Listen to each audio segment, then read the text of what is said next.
Okay, we're here at the Lepley garage again, checking on the buggy progress. Don picked up another buggy. This is I forget what type of frame it is. Variant or something, I don't know. Mike might know that, but anyway, we painted it. It was already torn apart. We touched it up, and there's a hood over there.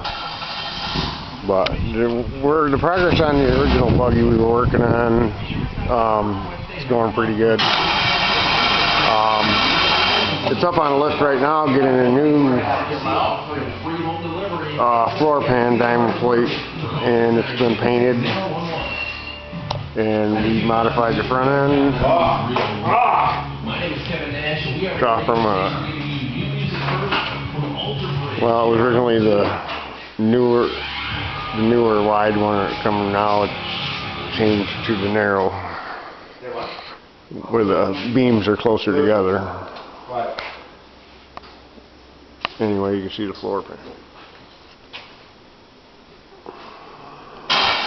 There's a lot of wheels over there. Working on a car over there. And this is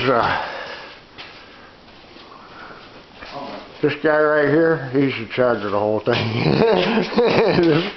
Get a look at you. Get a look at you. He got all the work around here.